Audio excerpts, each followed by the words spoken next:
Hi, everyone. In this video, I'd like to cover 3 items with you. First is just a little reminder about what's going to happen this week and the way that you ought to plan for it. Second, I'd like to go over the Tata mini case with you just to make sure that you all appreciate why that case was used, and just to be sure that you appreciate some of the facts and conclusions in that case. A couple of folks this week did not seem to grasp the full facts or the implications of that case. And that's why I'd like to go over it. And finally, I'd like to take just a short time and go over a model that can be used to assess the impact of a country's economy on a particular industry. Surprisingly, it's not provided in this textbook, and I am indeed surprised by that. But in the current week, in this week, there's a video lecture and a little quiz on analytic models. And one of those models is the one that I'd like to discuss with you in this video. So by looking at the video, you'll essentially be studying for the material on that model and the quiz, and perhaps even the test. So that actually brings me to the first topic. This is one of those weeks, and it's a tough week. I won't try to sugarcoat it. This is tough for you. And the reason these weeks are tough is because this is a compact 8-week course. It's called an 8-week course, but it's really a 7-week course, and it was called a 7-week course before it was called an 8-week course. The 8th week is usually used by instructors to compile grades and that sort of thing. However, we're beginning to use the 8th week as necessary to fill in or maybe provide time to complete an assignment, something like that. But we're working on a compressed schedule. The normal schedule for a traditional class, as you probably know, is 17 weeks. So if we're working within 7 weeks, you can appreciate how things have to be compressed.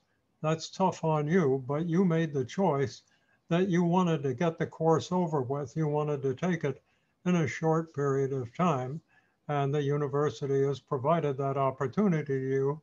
And I'm sure that somewhere along the line, your advisor has also told you that if you take these courses, you're going to have to provide enough time for them. It's in a week like this one that advice really is important. This week, there are 4 quizzes on 3 chapters, chapter 9, chapter 11, chapter 12, and then that extra material that I mentioned on analytic models, one of which we'll discuss at the end of this video. But how are you going to, and then at the end of the week, during the weekend, you will have test number 2. So this is a very busy week for you. It's been a busy week for me too. That's why I'm drinking. Already busy. My suggestion is to read 1 chapter every other day. So Monday, Wednesday, Friday, that would be ideal. Now, if you're looking at this video on Tuesday, that's kind of hard to do. So perhaps it's Tuesday, Wednesday, and Friday, or Tuesday, Thursday, and Friday. But in the extra day, in the fourth day, then you want to look at the video on analytic models and take the quiz on that model. So 4 days, 4 chapters or a video, and a quiz on each of them. If you were to try to cram all this into a weekend, as some of you do, it just won't work. And a couple of you found that out the hard way last time, the week before last, when we had a test. So my advice, which I hope you take, is to parcel out, to level out this work so that you're not trying to do it all at once. And then when the quizzes are turned off, you will have an opportunity, perhaps on Saturday, to study the questions that you got wrong on the quizzes. That's extremely important because the tests are based largely on what's in the quizzes. So the smart move, of course, is to print off those PowerPoint slides that come with the chapter or the lecture, and review them, of course, before you take the quiz. But then when you open up, when the quizzes are closed, you can open up the quiz, find out where your mistakes were, and just make a check mark in your PowerPoint copy so that you can study it a little more closely. You may even want to open the textbook and go to that part to be sure that you understand it. If you follow this procedure that I've recommended, you'll be busy this week, but your grades on the test will be a lot better than if you don't follow that advice. And that's why I'm offering it to you. Okay, so now what we want to do is take a look at that mini case on Tata, and a dirty little secret in this case. You may have found out, I think one of you did, but if you go to Wikipedia, you will find an article on what went wrong with the Tata Nano. The Tata Nano is not being produced any longer. It was essentially a marketing failure. There were a lot of, and an engineering failure. There were accidents, there were some fires, but most importantly, the research that I read essentially said that people didn't want to be seen driving a Nano because it meant that they couldn't afford a better car. They sort of placed themselves at the lower status of society, and they didn't feel comfortable doing that. And so the Nano was not successful, even though it was the brainchild of Tata Motors founder. So Tata certainly made a Herculean effort to make the Nano successful, but they failed. So let's see if I can bring up a couple of things here that will get us started. And I confess that I've got to be kind of careful on how I do that, just because I got things mixed up with so much on my computer. So this is a copy of the briefing page that I have sent to you along with your paper. You've got this right now in your email if you haven't opened it. And basically, this briefing begins by explaining just how tough it is to sell cars in India. Um, Even though Tata is the largest auto manufacturer in India, it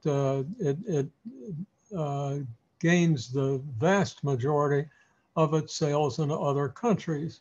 And the briefing goes on, that's because 70% of India's population is rural, folks live out in the country and agriculture. The roads and highways, even the railways in India are not well taken care of. The roadways and highways are in extremely poor condition. And so it's not easy to drive a car on those roadways, let alone something as flimsy as a Nano. But the economy generally is not too, its infrastructure isn't well developed. Well, on top of that, the government bureaucracy really is something both at the federal and state level, and I'm using those as metaphors, but there's a lot of graft. I believe in the case it mentions that India is ranked among the lowest in the ability to form a new business or to get a construction permit. So if you put on top of all that, that the average incomes of individuals and families in India are quite low, you can appreciate that India is not the best place to try to sell cars. Tata figured that out and therefore has launched into a very ambitious strategy of international marketing and found opportunities in several emerging markets. Now, before we go very far, let me just remind you of something, and we'll get back to this a bit later, but the name of this chapter is Understanding Emerging Markets. So right away, we know that we're talking about emerging markets. And these are markets that have some particular characteristics. And you can see in this slide that among other things, emerging markets, and there are some suggestions up here, Brazil, China, India is one, Indonesia and Turkey are I'm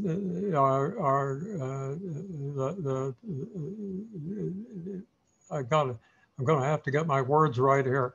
But these countries that are called emerging markets are in the middle. They're not stable like the advanced economies over here in the left column are. In those countries, growth rates occur, but they're not very rapid. Sometimes they're even negative, but there's not a lot of rapid growth in advanced economies. On the other hand, there isn't very rapid growth in developing economies, and what there is hard to predict because the developing economies just aren't ready yet for economic growth, such as in the infrastructure. But emerging markets are. They've gotten started. So you can see that the average per capita income isn't as high as in the developed countries or the advanced economies, but it's much higher than in the developing economies. And if we go a little bit further, we can see that in the emerging markets, the folks have picked up on the idea that there's an internet and they've begun to use it. And they've also begun to buy cars. Not as many per 1,000 people as in advanced economies, but a whole lot more than developing economies. So this is a case study in emerging markets. Now, one reason that one person who in this class is probably paying attention is because she recommended that Tata should focus on the developing economies, the ones that or the undeveloped economies, the ones that had not gotten started yet, the ones that are behind the emerging markets. This is a case study that is meant to demonstrate what's involved in getting into emerging markets. And so, in fact, there are two parts of this question. What markets should Tata target for sales of small cars? And then what country factors, country level factors should be taken into consideration when deciding whether to get into emerging markets? And what's rather interesting is that when you read the case tells you about countries that Tata has entered and located operations. And they're all in emerging markets. I was surprised that nobody quoted that. But if you quoted that, you could have just about gotten full credit, because it was right there in the case that that's where Tata had made its investments. And yet nobody seems to have picked up on that. I was quite surprised by that. So the next few portions of the briefing here talk about target markets and it begins by distinguishing between emerging, developing, and advanced markets. And then the case explains, as I said, that Tata has operations in several emerging markets: Argentina, Brazil, Indonesia, Thailand, South Korea, South Africa, and then in a couple other parts of the chapter, we see some other emerging markets discussed, including China, Turkey, Poland, and Russia. So there's just and I'm going to show you those exhibits because one of the points that I've briefed you on previously is that these mini cases are meant to demonstrate how the principles of the chapter appear in real life and how managers have dealt with them in real life. In this case, how Tata has identified attractive emerging markets which are most likely to be receptive to its small cars. It doesn't make nanos anymore, but it still makes small cars. So, there are tables throughout the chapter that can be used and cited. You could have cited them in your paper to explain why Tata should select certain countries. It would have been fairly easy to do that. Even easier would be to go to exhibits 8.3 and 8.4 to get the answers to the question about country level factors.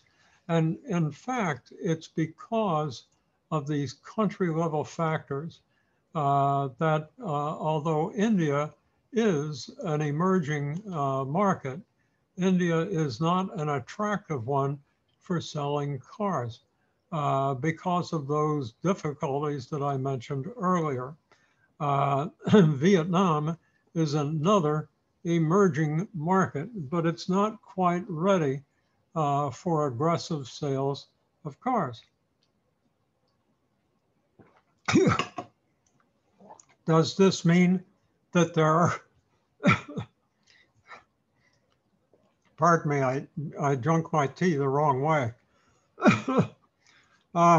But does this mean that there aren't any cars in India or Vietnam? No, of course not. There are cars. But in terms of demand and opportunity to sell a lot of cars, the opportunities just aren't as great as they are in other emerging markets.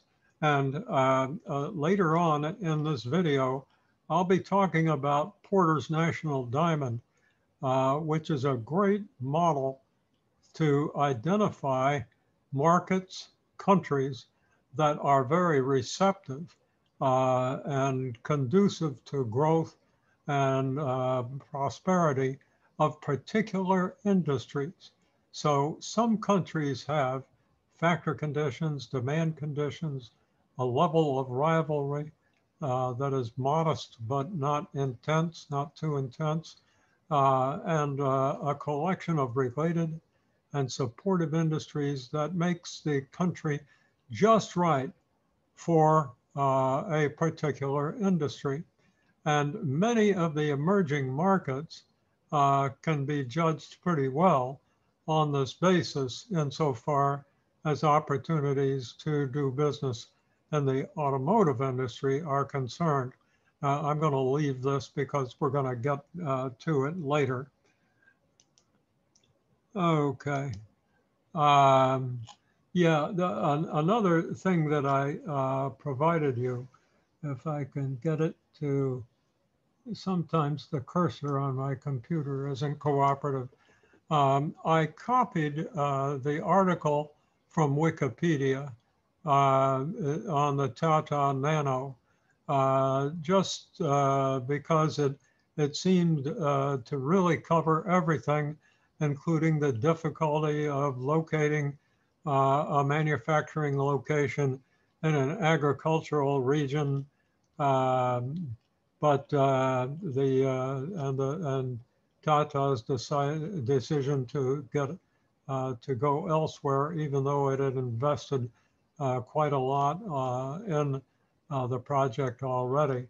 But insofar as Tata'S low-cost product, the Nano, is concerned, and of course low cost in order to gain charge a low price. This article compares the Maruti Alto 800 to the Tata Nano, and I think when you look at this table, I'm not going to trouble you by going through it all now, but you will see a number of places where Tata just overdid it. They tried to get too low in cost. One windshield wiper instead of two, 3 lug nuts per wheel instead of 4. I did mention that there were accidents.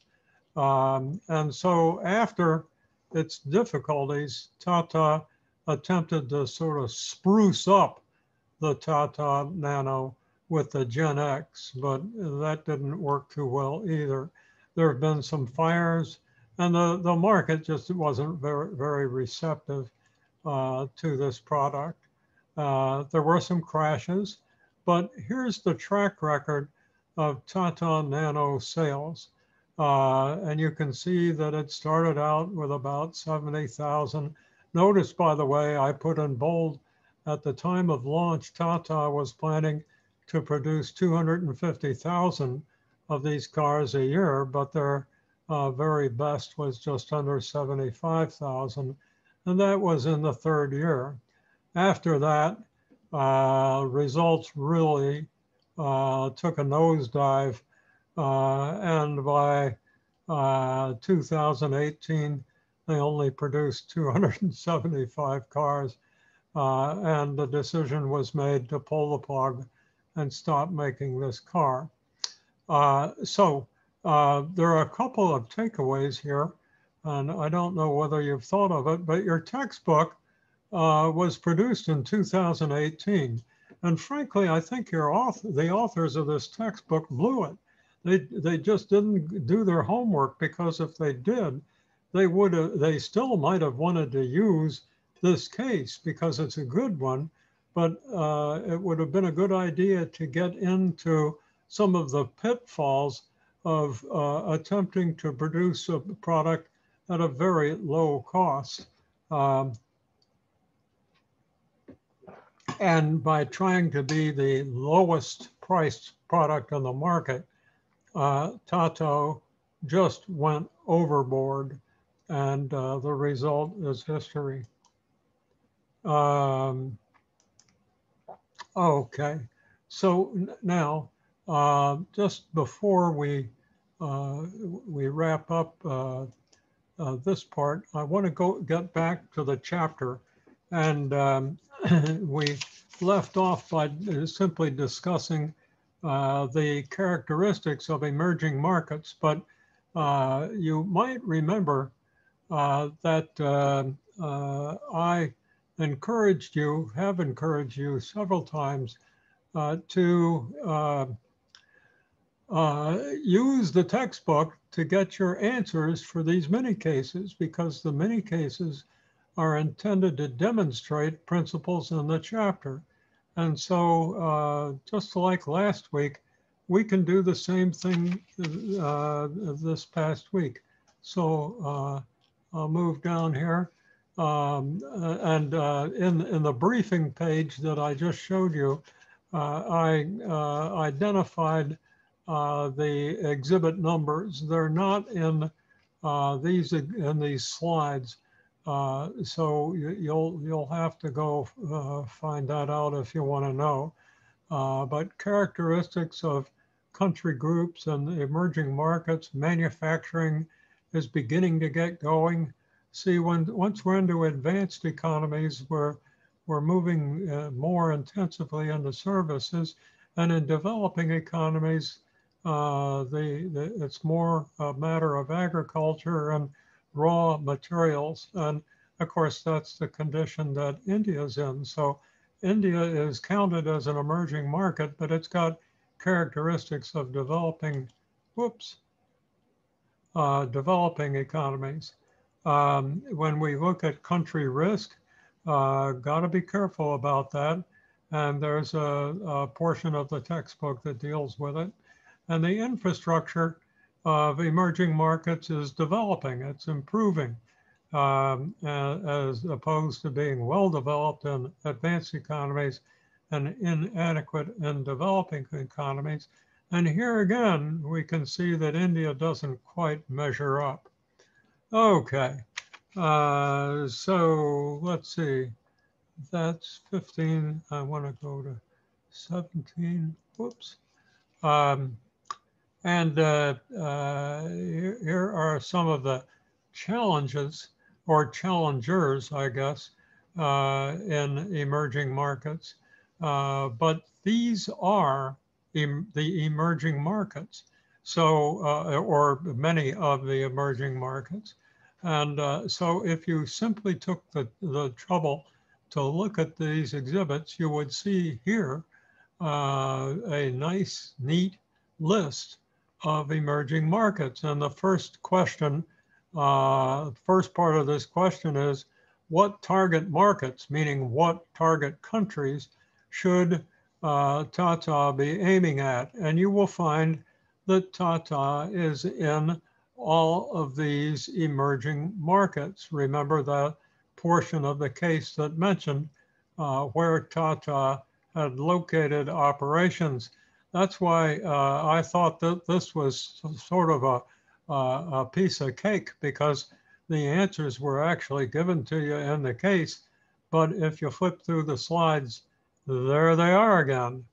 But this is the way that I recommend that you go about answering the questions in these cases.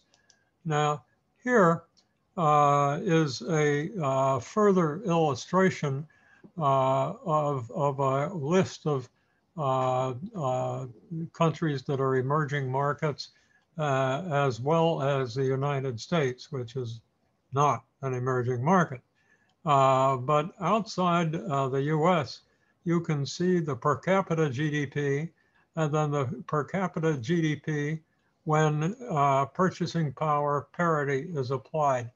This is a fairly important concept. Let me minimize this, and there we go. Purchasing power parity essentially is a device, a method that was developed at the Wharton School of the University of Pennsylvania. And it's just a remarkable piece of work, and it's updated all the time. But very often, the way companies evaluate the value of markets or the value of economies is applying bank exchange rates to values of markets, industries, and whole economies in a country's native currency. So it might take the China's economy expressed in the Chinese currency yuan and apply dollars per yuan and get the value of China's economy.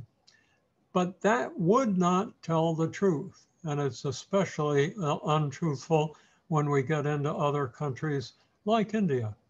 And the reason is that local economy, local currency, very often will buy a lot more of consumable goods and industrial goods for that matter. But local currency will buy more than the exchange rate suggests. So, so the goods and services in the local economy are priced at a rate in terms of local currency, which will enable buyers to acquire a lot more of those goods and services than if you simply applied the bank exchange rate and then tried to figure out how much of those goods and services could be acquired in this country, for instance. So purchasing power parity has enabled us to tell the truth about what economics is really all about. It's about consumption and production, but it gets down into human factors and the ability of people and nations to thrive, I guess, or to function with more or less satisfaction. And so when we, let's see if I can get this thing back here. There we go.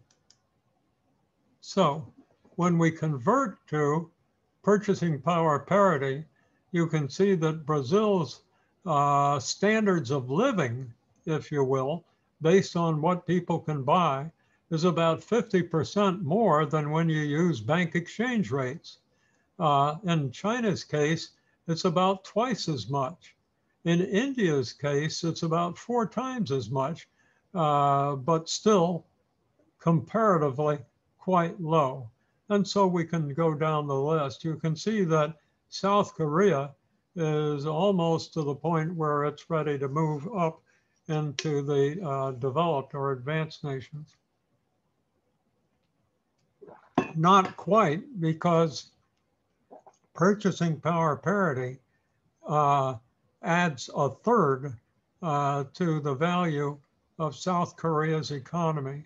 So these are the valuations of economies based upon purchasing power, the ability of industries to produce and consumers to buy, and the differences can be quite dramatic. So we like to use purchasing power parity rather than bank exchange rates.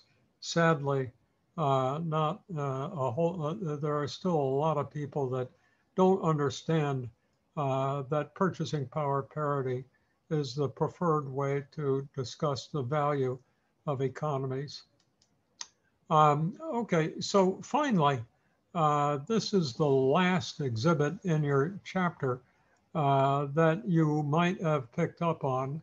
But you can see, again, India's kind of on the low end, but this is median income, median family income for these countries. And we need to remember that in many of these emerging markets, everybody in the family works. The husband, the wife, the kids, I don't know, maybe the dog. But, so you've got multiple wage earners, and therefore median family income or median household income, as it's stated here, is definitely the best way to judge these countries' abilities to buy cheap cars. And you can see that there are some very good candidates here. Brazil, and of course Tata has operations there, China, Nigeria, which, by the way, is not a preferred candidate because of the political and military stress in that country.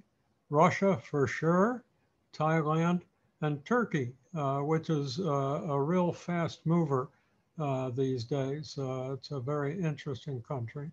So I'll move that out of the way. At least I think I will. There we go.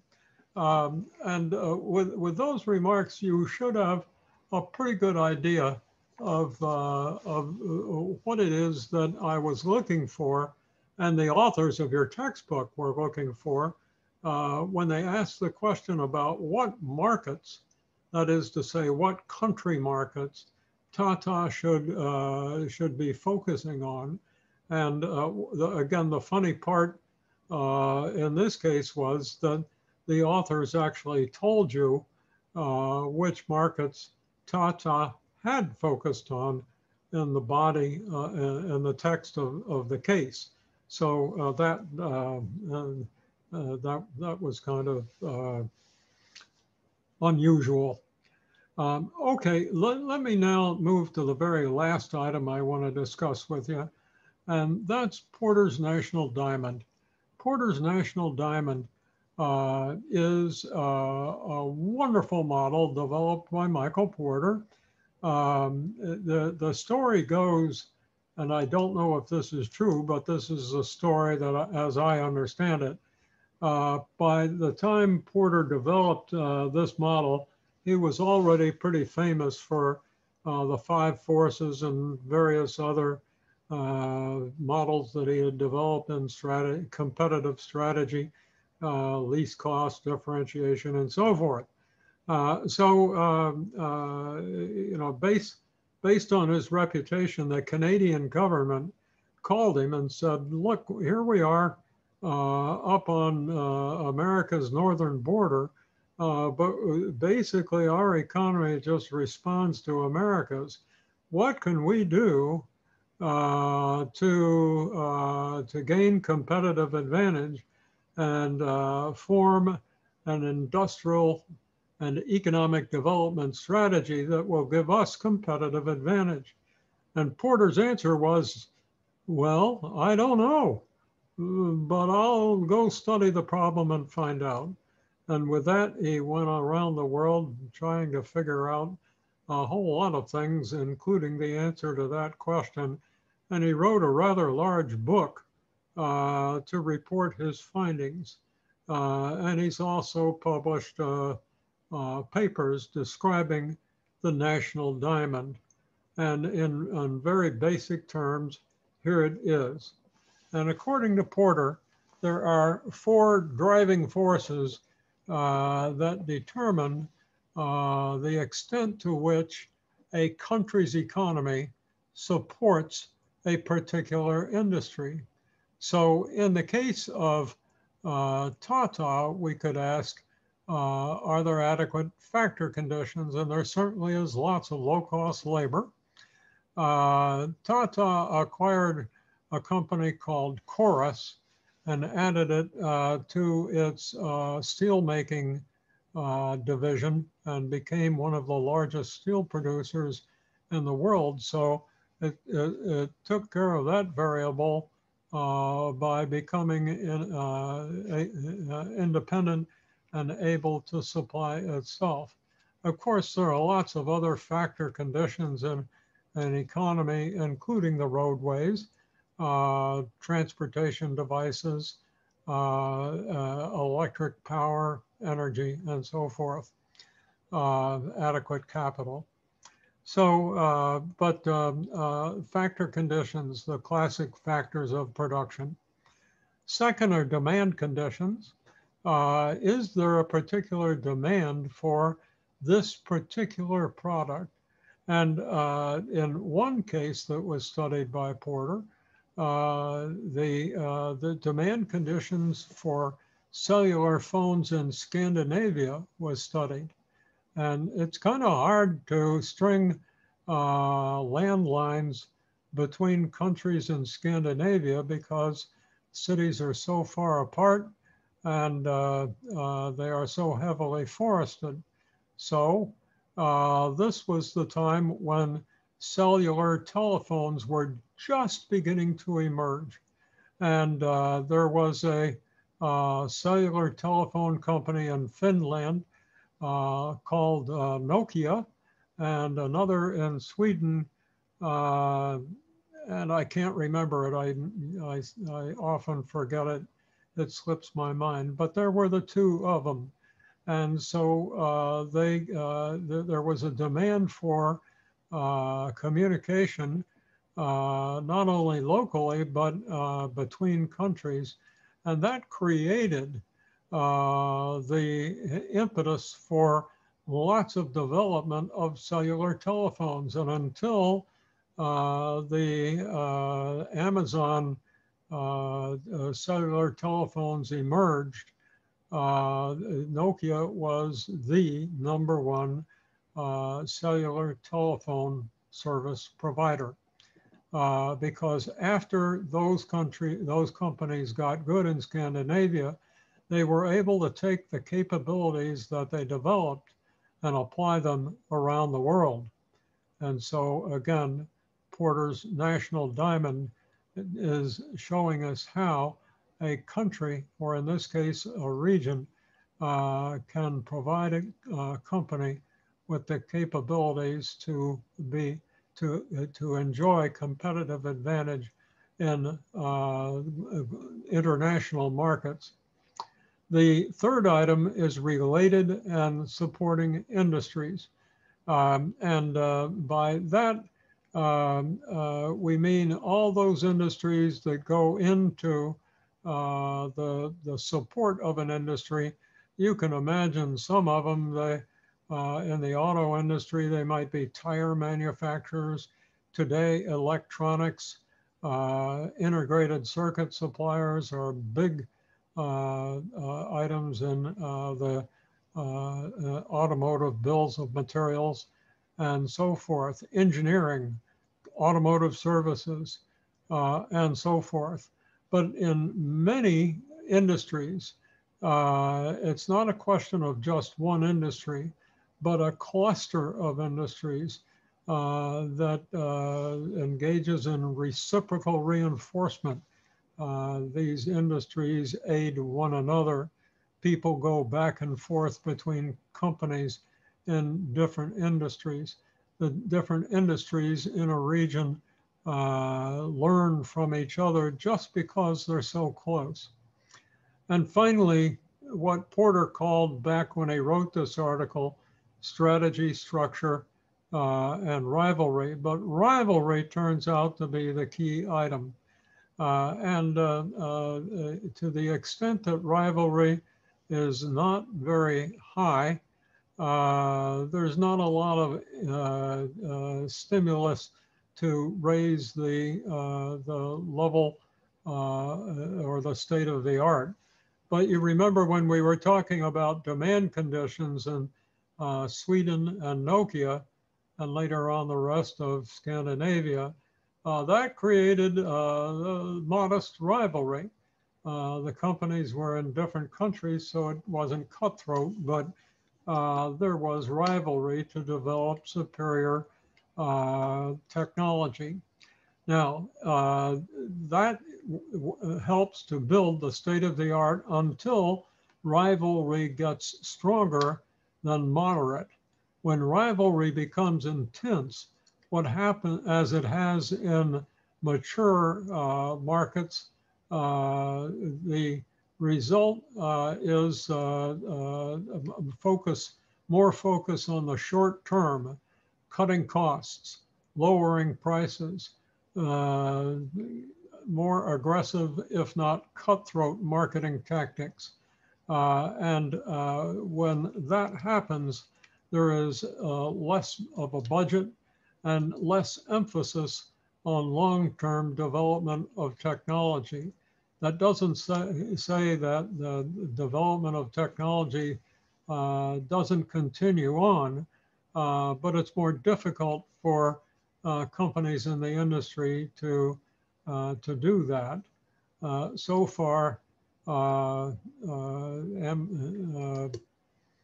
Apple, I think I said Amazon earlier, but so far Apple has continued to develop its product, but so has Samsung. But we're getting to the point where we have a much more concentrated industry. Frankly, the price you pay is really going up. So that's it for Porter's diamond. You'll see more about it. Here's that concept that I was just mentioning. You can see that the performance of the industry goes up as rivalry does until it gets to a moderate level. And then with more rivalry, it's more like dogs in the street fighting over a scrap of meat. And the state of the art actually can deteriorate. See, that's different than Porter's 5 forces, which you probably know. In Porter's 5 forces, as rivalry goes up, profitability goes down. But in the case of Porter's National Diamond, we're not talking about just profitability, but health of the industry as a whole. And so they're similar, but not identical models. Well, that's it. I don't know how long this went, but I hope it wasn't too long. I think it might have been about a half hour. And I'm very well aware that you've got a tight schedule, especially if you've got family obligations and you have to go to work and then you have to deal with this course. You probably have a tight schedule. So I'll get out of your hair now so that you can get back to doing whatever is important. Thanks for watching this video. And don't forget again that this is test week. Spread out your work during the week. Print the PowerPoint slides. When the quizzes close, look at the quizzes, your quiz, see what you missed, check it off, and then look for that material in your PowerPoint slide copies. And if necessary, go to the book. And then get a good night's sleep and take the test. So with that, again, I'll look for the control here that enables me to turn this thing off. And that's what I'm going to do now. So thanks for watching, and I'll see you next time. Bye.